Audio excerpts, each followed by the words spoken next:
When the weather's like this, you really just got to get out of office and have some fun. And BMW were kind enough to lend us this, the third generation X3. And we're outside Pune, just doing a little bit of green laning to see how good it is. But before we carry on, don't forget to subscribe and click the little bell to stay notified. This is the third generation of the X3 and it's received a fair few number of changes both on the outside and on the in to keep it relevant against its countrymen and against this particular Swede that everyone's been talking about. We're going to tell you 5 things that you need to know about the new X3. So let's start with what's new. First off, BMW's adaptive LED headlights, active airstream kidney grills. They open and close depending upon the engine's cooling requirements, and when they are shut, they provide better aerodynamics. The kidney grills are now larger and the bumper has changed to a more aggressive mix of curves and air dams. The silhouette hasn't changed much, but the wheelbase has increased by 54 mm to help free up a little more space on the inside. There are also new LED tail lamps and twin exhaust outlets on either side of the SUV. Overall, the changes are subtle, but I've managed to give the X3 just a little more of an aggressive stance on the road. The interiors have now been matched to the latest levels of luxury from BMW. So like the new 5 and 7 series, you now get a 10.25-inch touchscreen, a 12.3-inch multifunction display for the driver, but no gesture controls, in even this the top spec luxury line. There's a nice soft touch leather on the dash, and the fit and finish of the buttons and controls are all top notch. You also get the fancy display key fob, but unlike with the 5 or the 7, you can't move the X3 in and out of tight parking spaces remotely. The next thing we're going to address is comfort. And BMW have managed to increase the wheelbase of the X3, and with that we've got decent knee room, decent headroom, and this massive sunroof. That really does a good job in increasing the feeling of space.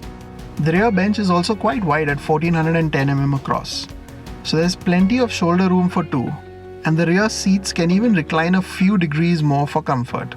In a crunch, you could fit 3 in here as well, but with the rear aircon vents and the transmission tunnel intruding into people space, they need to be kind of small in stature. Now that we've checked out the accommodations in the rear, let's go and take a look what it feels like from this seat.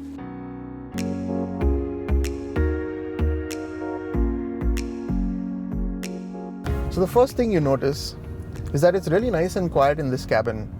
The engine only really starts getting audible over 2000 RPM, and car horns, brake squealing, and the general din of the city really is nicely quite drowned out in the X3, and that's quite nice. With the 5 and the 7 series, we really went gaga over the way the suspension was tuned for our Indian roads, and we were really excited to see how the X3 did in that regard. But to tell you the truth, after driving it for a bit, we're just a little bit disappointed.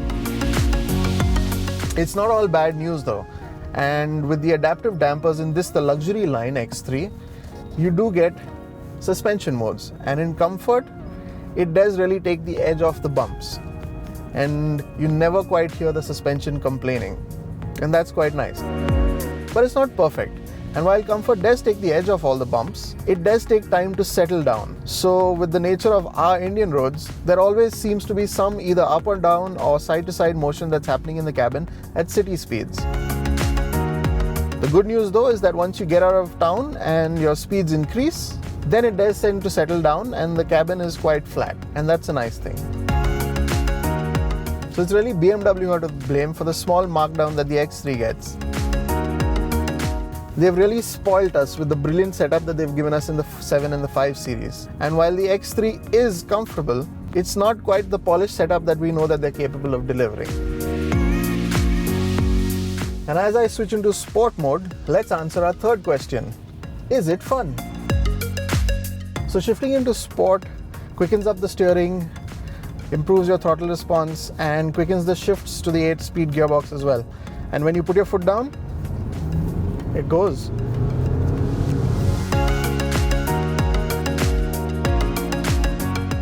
In our performance tests, the sprint to 100 km/h from a standstill was accomplished in 8.25 seconds. And for an SUV that weighs in at over 1900 kilograms, those figures are not bad. The steering is sharp and direct, and you really can have some fun on a nice twisty road.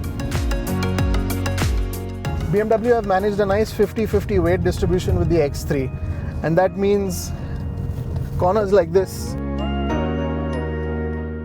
are really a lot of fun.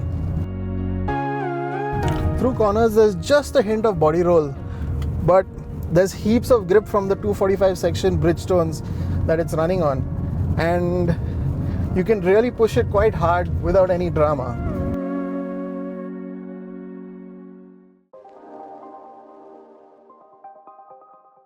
The letdown though is the rather laggy engine. If you're on the move and heavy with the throttle, it's all hunky-dory, and the 190 horses and 400 Newton meters of torque are exciting over 2000 RPM. But it's quite breathless beneath that. So in town, any prod at the accelerator in sport mode gives you nothing, and then a big surge.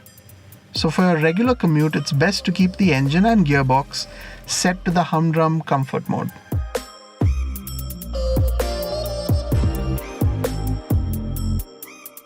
And now to answer the fourth question, can it off-road? So let's take a look at the spec sheet. xDrive with variable torque, hill descent control, hill start assist, dynamic dampers, variable torque split at the rear wheels with automatic differential locks. That sounds quite impressive. So let's take a look at what modes we have. There's Sport, Comfort, Eco Pro. There's no off-road mode, and that says it all.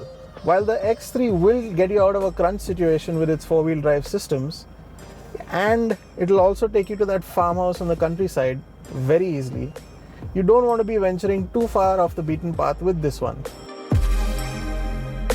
And that brings us to the final question: should you buy one? To answer that, let's look at what the X3's got going for itself. It's now got an up-to-date feature list, it looks imposing on the road, and it's comfortable too. But what really makes it stand out from its German brethren and the segment in general is its sweet handling. If you really want a sporty, mid-size luxury SUV, then the X3 is your best bet at the moment. But is it the top dog in the segment? For that, you're gonna have to watch this space.